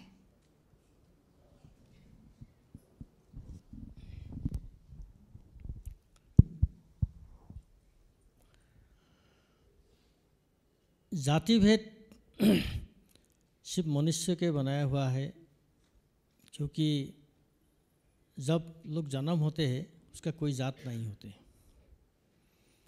आत्मा अमर है, इसलिए बोलते हैं राम नाम सत्य है। जब डेड बॉडी श्मशान में ले जाते हैं राम नाम सत्य है, क्यों बोलते हैं? आत्मा राम है, आत्मा को राम भी बोलते हैं।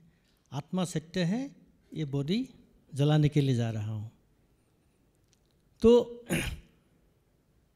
एक आत्मा मैं अभी शर्मा में का परिवार में जन्म लिया, नेक्स्ट जन्म में कोई भी दूसरा परिवार में, कोई भी शेड्यूल कास्ट हो, कोई मुसलमान हो, कोई अमेरिकन हो, कोई भी परिवार में जाके जन्म ले सकता है कर्म के विधान के अनुसार।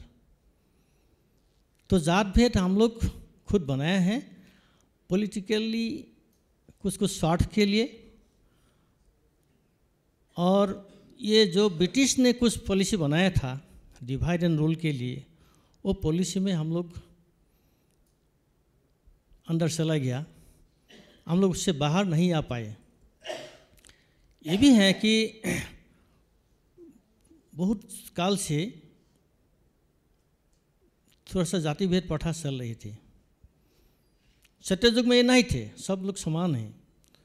सत्य त्रेता में, द्वापर से जब नरक शुरू हुआ तो उसमें से लोगों को जाति भेद शुरू हुआ, लोगों को नीचा दिखाने के लिए।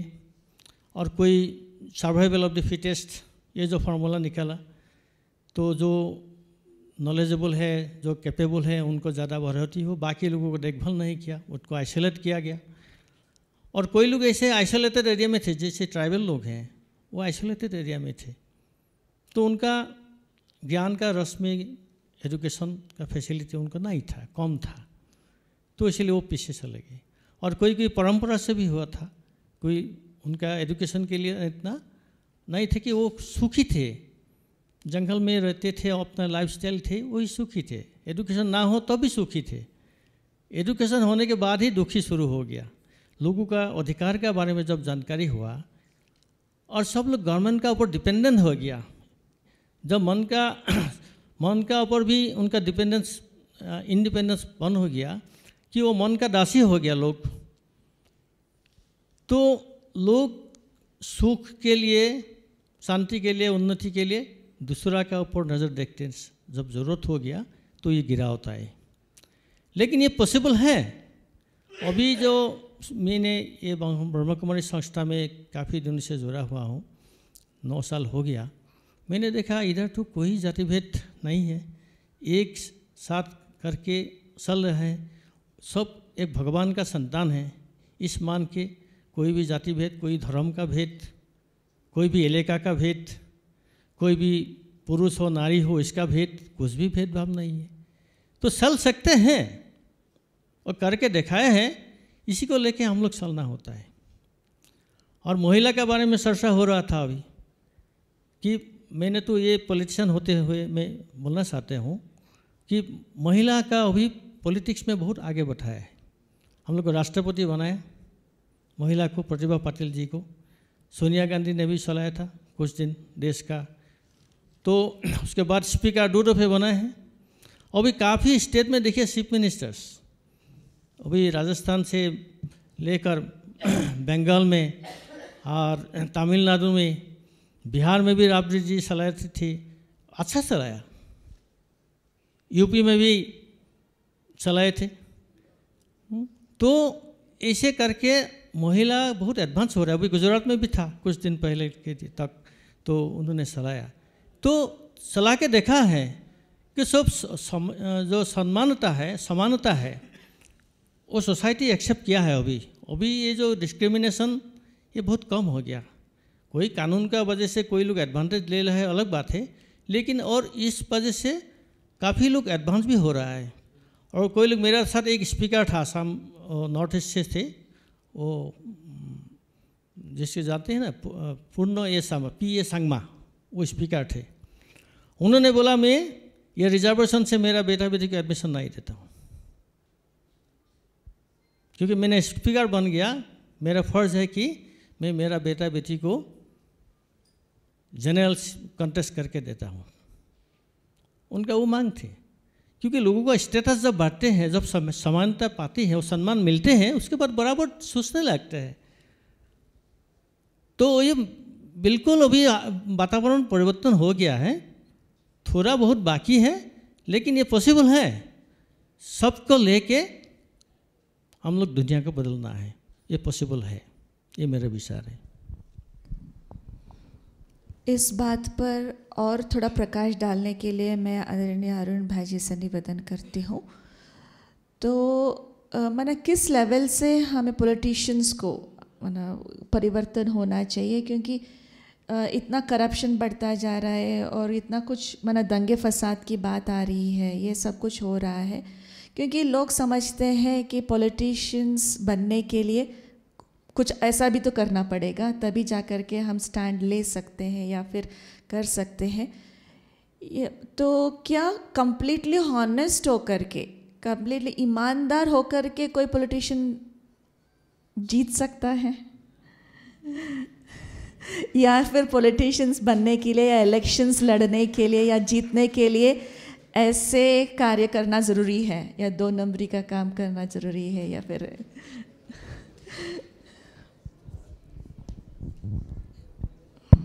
शायद इस प्रश्न का जवाब परमात्मा का साथ में नहीं है। पाटिल साहब से भी निवेदन है, मैं बोलता हूँ, थोड़ा रश्मि डालते हूँ, लेकिन क्योंकि सवाल का जवाब देने के लिए मुश्किल होता है, लेकिन मेरा अपना विचार से ये पॉसिबल है। पॉसिबल है क्योंकि पॉलिटिशियन में बहुत विल पावर होते हैं कुछ करने का, करके दिखाने का। कोई सत्ता से कुछ बाहर हो सकता है। मैं भी अभी सत्ता से मैं मेंबर ऑफ पार्लियामेंट 2009 तक थे, 96 थे। अभी मैं सत्ता से थोड़ा बाहर हूँ, मीन्स एक्टिव पॉलिटिक्स में नहीं, मैं पॉलिटिक्स में हूँ। मैं बदलने के लिए जो मेरा कदम उठाना होता है मैं भी वो कदम उठा रहा हूँ। ऐसे बहुत पॉलिटिशियंस है। अन्ना हजारे वो भी एक पॉलिटिशियन ही है, पॉलिटिशियन तो करते हैं, लेकिन सच्चाई के लिए। तो सच्चाई के लिए पॉलिटिक्स हर जगह में है, लेकिन उसको हम लोग थोड़ा सा मदद करना चाहिए और सब लोग डिसीजन ले लेगा। ये कल एक भाई साहब ने आपने बोला था, चौधरी साहब ने, कि करप्शन, उन्होंने बोला कि वोटर्स ने बोला कि आप ये करके आप लोग का वोट देंगे, आप इतना इतना पैसा दीजिए, और कोई उनसे मांग थे। उन्होंने साफ साफ बोल दिया आप वोट देगा नहीं देगा, लेकिन मैं ये करना नहीं हूँ, लेकिन आपका काम बाद में मैं करूँगा। सच्चाई दिल से बोला, उनको जीता भी है।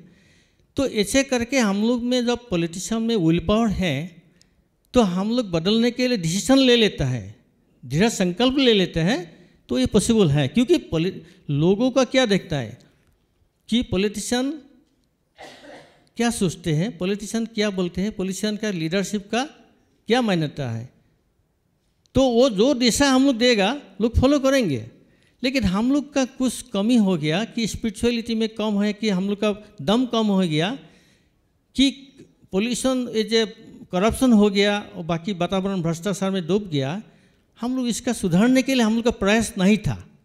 अभी ये प्रयास आप लोग ने शुरू किया संस्था ने, तो हम लोग जितना काल परसों हम लोग का बहस हुए, काफ़ी लोगों का ये विचार आया कि हम लोग ये कदम अभी उठाना चाहिए, क्योंकि पॉलिटिशियन ही चेंज कर सकते हैं, क्योंकि हम लोग का लीडरशिप है, लीडरशिप क्वालिटी हम लोग के पास है, ये पॉसिबल है।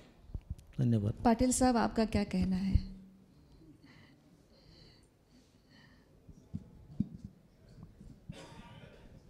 ये करप्शन सब्जेक्ट पे ऐसा बताना चाहता हूँ। कल चौधरी साहब ने बताए थे, मैं 30 साल नौकरी करने के बाद पॉलिटिक्स में आया था, मेरे को ये सब दिक्कतें आ रही थी, मैं मेरे स्टैंड पे था, मैंने किसी को नहीं दूंगा, ना लेने दूंगा, ना मैं खुद लेऊंगा, फिर भी वो ना सक्सेस रहे। तो हर एक जन ने अगर ये सोच रखे लेने देने के बारे में, तो इस पर कोई एक अच्छा विचार बन सकता है। सरकारें उस तरीके से काम कर रही है, मगर इतनी जल्दी ये बातें पूरी जड़ से जाना बहुत मुश्किल है। कल दीदी ने भी बताए थे इलेक्शन के बारे में, कैसे कैसे बोलते सवाल आते, कैसे कैसे प्रॉब्लम्स आते। आजकल इलेक्शंस के खर्चे के बारे में भी बहुत सारे एलिगेशंस रहते हैं, उसमें भी पॉलिटिशियंस लोगों को बहुत सारे प्रॉब्लम्स आते हैं। तो ये सब बातें करना बोले तो एक नीति होना चाहिए, एक नीतिमत्ता होना चाहिए। जब आदमी में एक नीतिमत्ता आ जाती तो ये बातें पॉसिबल हो सकते हैं, ऐसा मैं समझता हूँ। बहुत अच्छा। आप सभी ने एक कहानी सुनी होगी ना, तो राजा ने ऐलान किया था कि एक तालाब है, तो रात को सभी को वहाँ जा कर के 1 गिलास दूध डालना है। तो हर किसी ने सोचा हर एक तो दूध डालेंगे, तो मैं पानी डाल दिया तो क्या होगा। तो फिर सभी ने सोचा कि दूसरे दूध डालेंगे तो मैं पानी डाल दूंगा, तो सभी ने पानी डाला दूध के जगह पे। तो सुबह देखा तो दूध के कुएं के बजाय वो पानी का कुआं था। तो ऐसे हर कोई सोचे तो मैंने थोड़ा बहुत गलत कर्म कर दिया तो क्या हो गया, तो इसमें चल जाता है ना, करना ही पड़ता है ना। तो ये करेंगे तो फिर कभी भी हम दूध घी की नदियाँ जो भारत में हम कहते थे कि वो बहा करता था, तो फिर ऐसे तो ला नहीं सकते है ना। तो इसीलिए खुद को जवाबदारी लेनी पड़ेगी, भले दूसरे कुछ भी करें, मुझे नहीं करना है बस। तो वो खुद जवाबदारी लेकर के अगर करेंगे तो ज़रूर हम इस समाज को हम परिवर्तन कर सकते हैं। तो हर एक अपना जवाबदारी समझ करके वो करेंगे तो ज़रूर संभव होगा। तो मैं अभी अगला प्रश्न पूछने जा रही हूँ सविता बहन को। तो कहते हैं गौरवशाली भारत को बनाने के लिए योग शिक्षा को प्राथमिक स्तर को स्कूल में प्रारंभ किया जाना चाहिए, जिसके बच्चों के बचपन से ही आध्यात्मिकता और वो सब शुरू हो जाता है। तो इसीलिए उसके लिए आप क्या कर रहे हैं?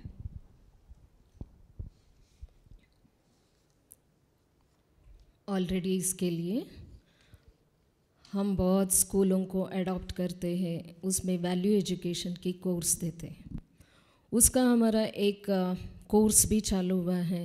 यूथ के लिए पहले हम ट्रेनिंग देते हैं और अनेक स्कूलों में जाके स्कूल को अडॉप्ट करके वीकली 1 पीरियड नहीं तो 2 पीरियड्स के लिए हम उनको वैल्यू एजुकेशन कोर्स देते हैं। वैल्यूज़ को पहले बच्चों के अंदर लाए तो वो भविष्य में वो अच्छा नागरिक बन सकता है, यही उद्देश्य है। आजकल स्कूलों के अंदर कोई वैल्यूज़ है ही नहीं। पहले हर एक स्टूडेंट टीचर को बहुत गौरव की भावना से देखते थे और रेस्पेक्ट से देते थे। आजकल वो रेस्पेक्ट या भावना है नहीं। और दूसरी बात, स्कूलों के अंदर प्रेयर पहले ज़रूर होता था, हर एक स्कूल में प्रेयर, और हर एक स्कूल में मॉरल एजुकेशन की एक पीरियड देते थे। उसमें सिखाया जाता था उनको फ्रेंड्स के साथ कैसे रहना और अपने साथियों के साथ कैसे व्यवहार रखना और बड़ों के साथ कैसे रेस्पेक्ट से रहना, माता पिता के साथ कैसे रहना, ये सिखाया जाता था। आजकल ये सारा वैल्यूज़ डिटीरियरेट हो गया है ही नहीं। इसी कारण से आजकल हम बच्चों से कुछ अच्छे बातें एक्सपेक्ट नहीं कर सकते। वो बातें हम इस ऑर्गेनाइजेशन के द्वारा कर रहे हैं। कई स्कूल्स हैं, स्पेशली DAV स्कूल्स को ज़्यादा तरह हम अडॉप्ट करते हैं। फिर वहाँ बच्चों को रोज़ सिखाते, 2 पीरियड होता है, उसमें हम वैल्यूज़ के बारे में सिखाते। वैल्यूज़ क्या है और वैल्यूज़ को हमारे जीवन में कैसे लाना है और अंत तक उसको कैसे। पहले बच्चों के अंदर प्रॉम्प्टनेस नहीं है, हाँ, सत्यता उनके अंदर है ही नहीं, क्योंकि आजकल सीरियल्स देखते हैं, टीवी देखते हैं, उससे ज़्यादा वो लोग प्रभावित है, बच्चे भी। क्यों? ये सारे पेरेंट्स ही बताते हैं। वो लोग अपना काम करने के लिए क्या करते हैं, टीवी चालू करके बच्चों को बिठा देते, क्योंकि वो उनको तंग ना करें। हाँ, ये सारे पहले नहीं होता था, आजकल ज़्यादा है। इस कारण से यहाँ हम वैल्यूज़ को बच्चों को सिखाते हैं, सत्यता, रिस्पेक्ट देना और क्लियर रहना, मन के भाव को शुद्ध कैसे रखना, कहानी के माध्यम से उनको सुनाते हैं और रोज़ एक सब्जेक्ट, एक गुण के बारे में उनको सिखाते हैं और धीरे धीरे उनको मेडिटेशन का प्रैक्टिस कराते हैं। इससे बहुत सारे उनके अंदर चेंजेस आया हुआ है। और स्कूल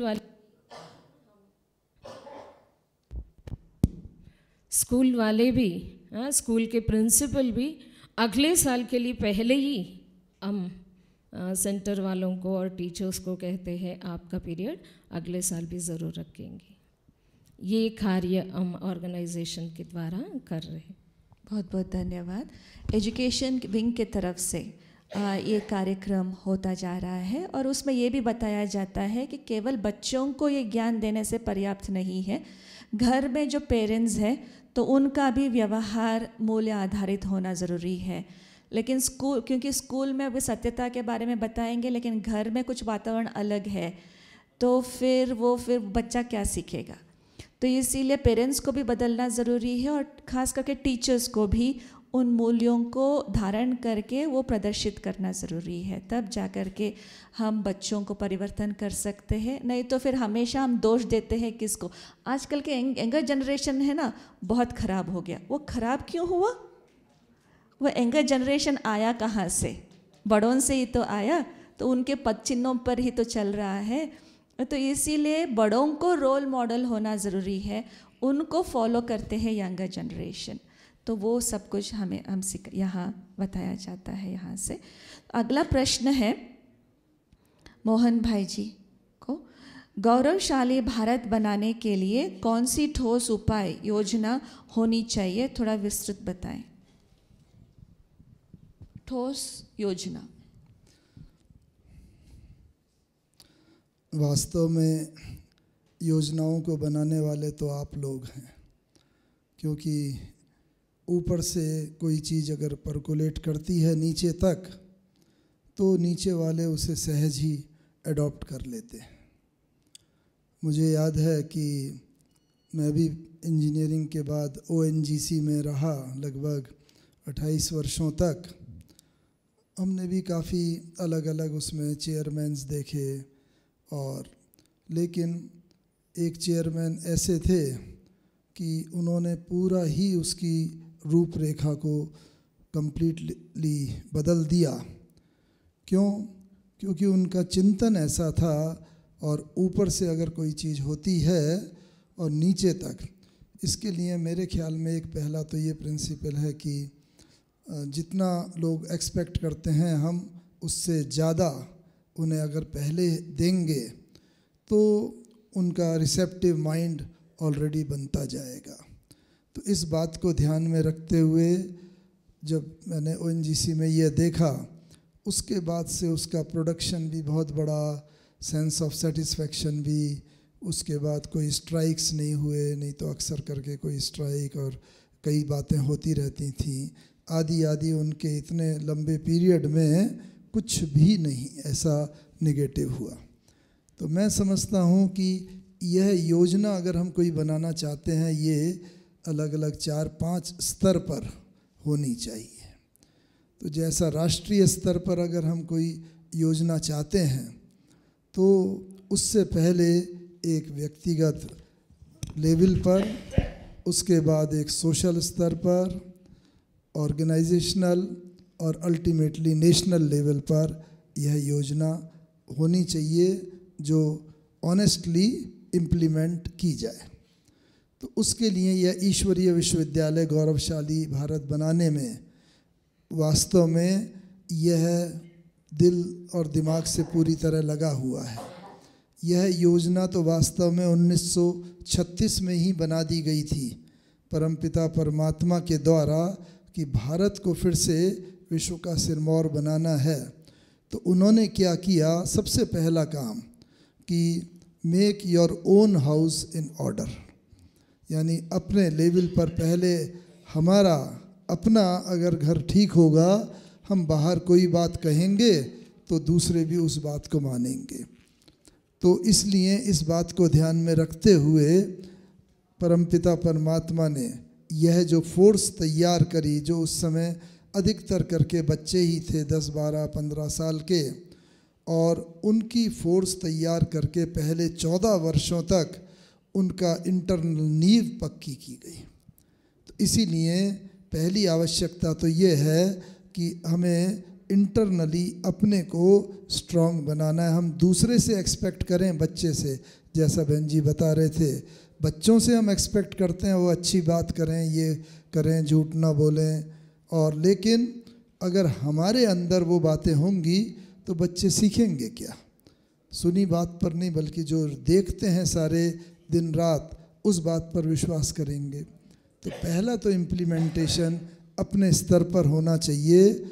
जो हम कहते हैं बच्चे कल के भावी नागरिक हैं, तो उनकी नींव अगर हम स्ट्रॉन्ग करना चाहते हैं तो पहले हम परिवार वालों की, जो माता पिता है, उनके अंदर यह परिवर्तन आवश्यक है। उससे क्या होगा, पहला व्यवहारिक, ये अपने व्यक्तिगत स्तर पर, पर्सनल लेवल पर, इससे ऑटोमेटिकली फैमिली का लेवल आएगा, सुधरेगा। इसके बाद जब पूरा समाज देखेगा, मोहल्ला देखेगा कि भाई इस परिवार के अंदर तो बहुत शांति है, इस परिवार के अंदर तो बहुत जो सब में हैं, बहुत आपस में मिलजुल कर रह रहे हैं, कभी भी कोई झगड़ा नहीं होता, आदि, तो उसका प्रभाव फिर आसपास पड़ता है। तो उसके बाद फिर बाहर फैलेगी बात और ये राष्ट्रीय स्तर तक होगा। तो राष्ट्रीय स्तर पर ये करने के लिए आप लोगों को इसमें इनिशिएटिव लेना चाहिए कि जगह जगह पर, अपने अपने प्रांतों में, अपने अपने डिस्ट्रिक्ट्स में ऐसे कार्यक्रमों का आयोजन करना चाहिए, और उसमें आप इस इंस्टीट्यूशन से व्यक्तियों को बुलाएंगे, वह आएंगे, उसके अंदर लेक्चर्स करेंगे, अपने अनुभव सुनाएंगे, और उसका प्रभाव बहुत बहुत पड़ता है। केवल एक माउंट आबू में ही कॉन्फ्रेंस एक कर ली साल में, इसका प्रभाव अपना है, लेकिन लास्टिंग प्रभाव हम चाहते हैं। इतना बड़ा भारत देश है और यहाँ पर आप सब लोग पॉलिटिकल लीडर्स अलग अलग स्थानों के बैठे हुए हैं, तो अपनी अपनी जगह जा कर के यह इस लेवल पर यह कार्य करें, यह एक आशा की जाती है। साथ ही साथ हम समझते हैं कि केवल पॉलिटिक्स भी, जैसे अभी बात निकल रही थी कि भाई थ्योरेटिकली जानते हैं, लेकिन क्या ये संभव है कि करप्शन ना हो? क्या ये संभव है बहुत फाइनेंशियल इरेगुलरिटीज़ आदि ना हो? नहीं, संभव है। सबसे बड़ी बात है समय की। समय बहुत बड़ा बलवान होता है और वर्तमान सृष्टि चक्र के मुताबिक इस समय जो समय चल रहा है, इसे कलयुग बोलते हैं, जो अति तमो प्रधानता का समय है। इस कारण से अति तमो प्रधानता के समय में कोई व्यक्ति एक सतो प्रधानता की बात बोलता है, सत्य की बात बोलता है, तो वो इतने बड़े तमो प्रधान वातावरण में छुप जाती है। उसका प्रभाव देखने में नहीं आता, क्योंकि समय की बात है। जब समय सतो प्रधान होता है, आप देखिए प्रतिदिन 24 घंटे में भी जो अमृत वेला है वो समय सतो प्रधान होता है। उठेंगे सुबह, फ्रेश रहेंगे, ध्यान लगाएंगे, कुछ एकांत का मनन चिंतन एकांत में करेंगे, तो उस समय का प्रभाव ऐसा होता है आपका मन बहुत इधर उधर भागेगा नहीं, बहुत। क्यों? क्योंकि समय सतो प्रधान है। लेकिन उसके बाद आते आते आते और से सतो प्रधानता से सतो होता है, तो मैं वो भी रजो होता है, तमो होता है, और रात्रि में तो एकदम तमो प्रधान समय हो जाता है। इस कारण से ये जो समय की बलिहारी है, ये संगम युग चल रहा है, कलयुग का अंत और सतयुग की आदि। ये कॉन्फ्लुएंस पीरियड में ये एक वरदान है कि ये समय जो है, जो इस समय को जान जाते हैं कि संगम युग कौन सा है, उस संगम युग के समय को पहचान करके आप जो भी कार्य करेंगे उस कार्य में सतो प्रधानता स्वतः ही आती जाएगी। इस कारण से पहली बात तो यही है कि स्वयं को जान करके और समय को जान करके, परिस्थितियों को जान करके, वातावरण को जान करके, अगर हम ऐसी योजना, हाँ मिरेकुलस रिजल्ट हम एक्सपेक्ट न करें कि बस आज करा और कल उसका रिजल्ट मिल जाए, नहीं।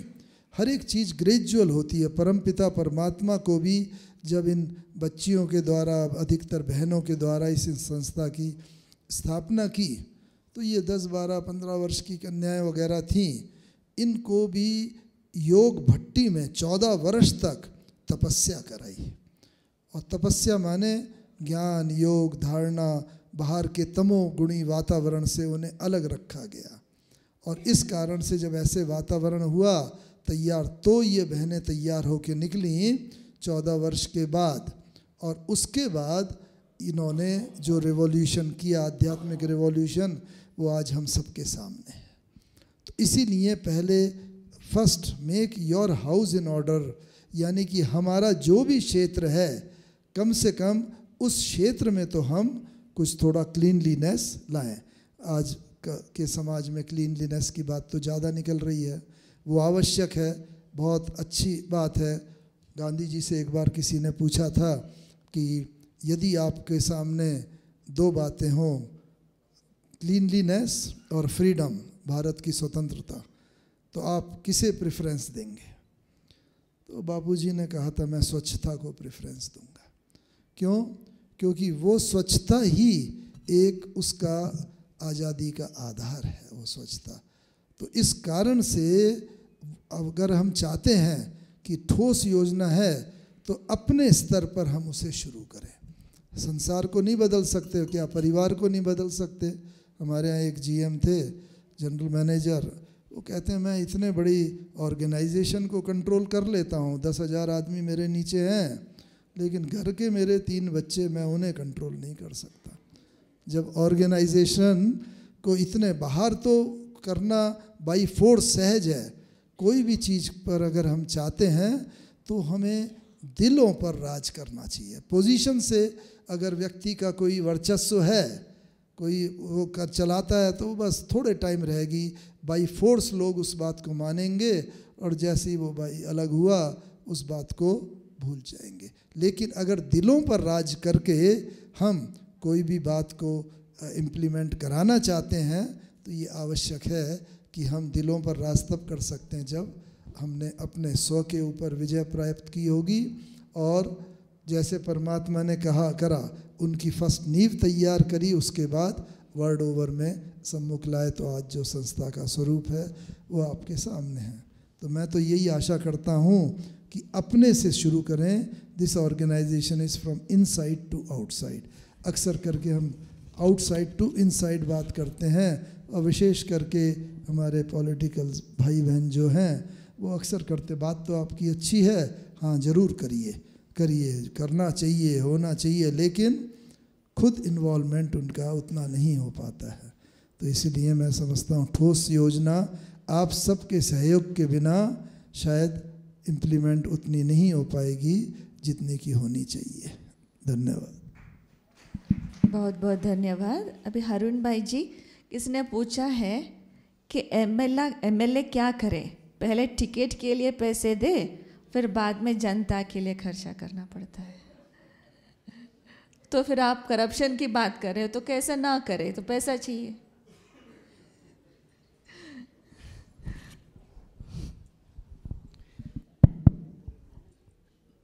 देखिए, हम लोग सिस्टम से गुलाम बन गया, सिस्टम का गुलाम बन गया। अब ये गुलामी से निकलना है।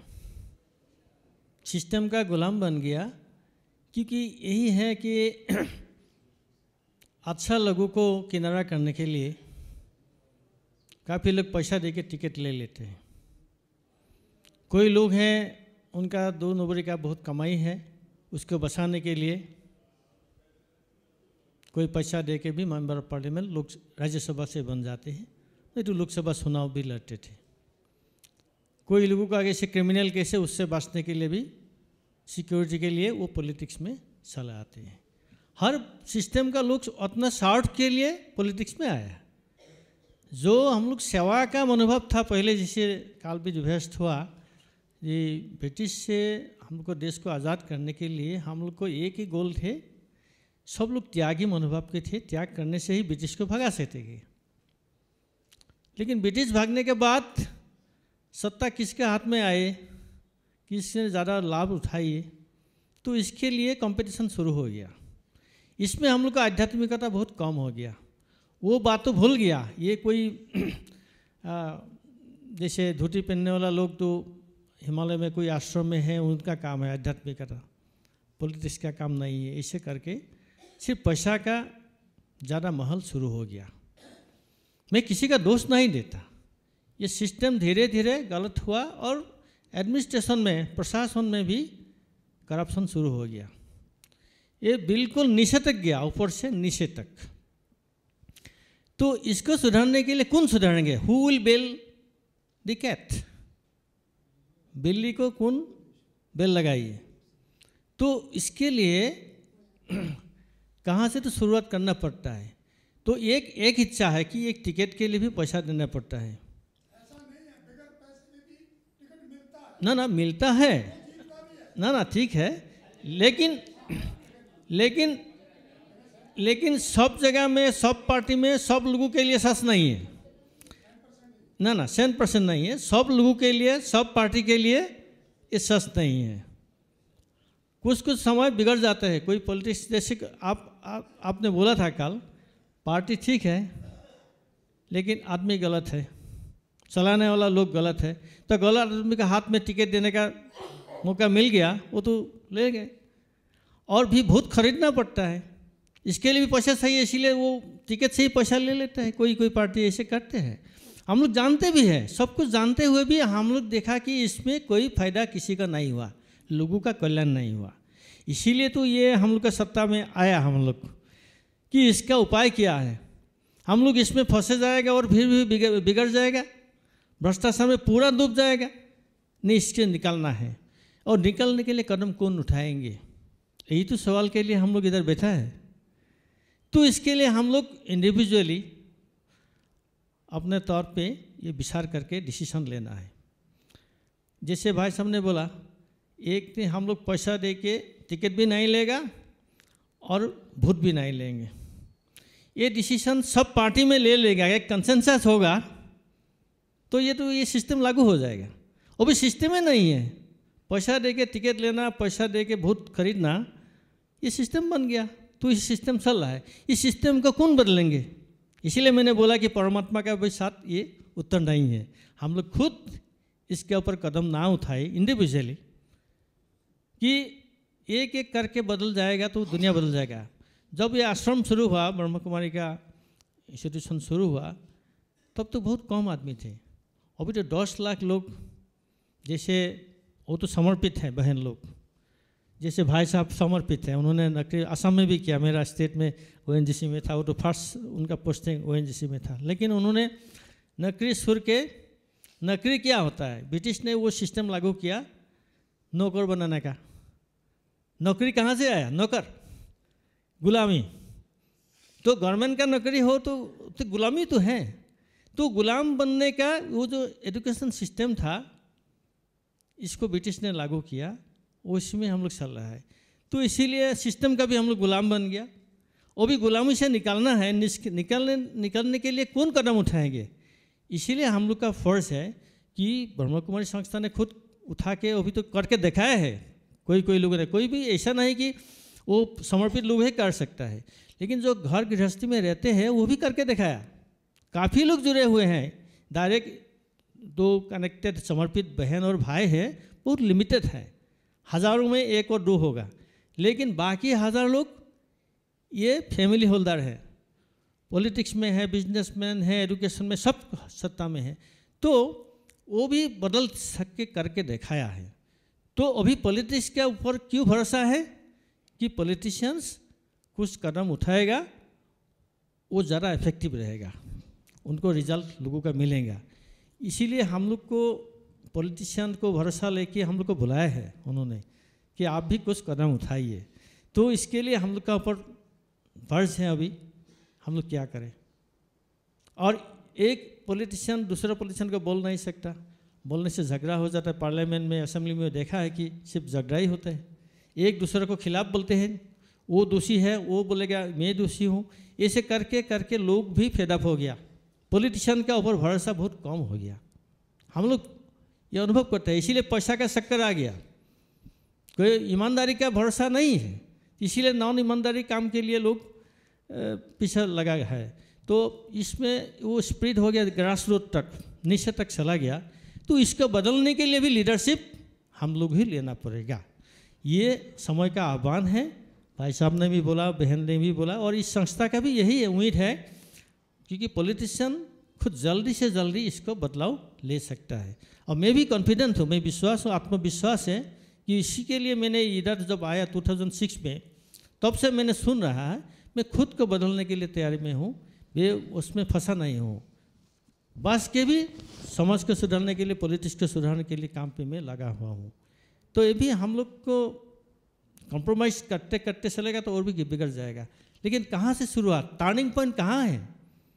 भगवान में भी बोल सकते टाइम हो गया, ब्रह्म कुमारी ने भी बोल रहा है टाइम हो गया। हम लोग कब तक चलेगा, कितना गिरावट में जाएगा? तो इसका सिद्धांत लेना है। ओम शांति। बहुत बहुत धन्यवाद। अभी आपने बोला, चौधरी साहब ने बोला कल कि पार्टी झूठी नहीं है, पार्टी गलत नहीं है, आदमी गलत है। आपने भी अभी ये बोला, गुंडा टिकट मांगता है और पार्टी टिकट देती, इसमें गलत कौन और झूठा कौन? भाई साहब अब तो आप भी MLA पुणे से, तो क्या है, पार्टी का डिसीजन नहीं लेते हैं कि पैसा लेके टिकट देगा। ये कोई जिसका से मेरा ऊपर से टिकट देने के लिए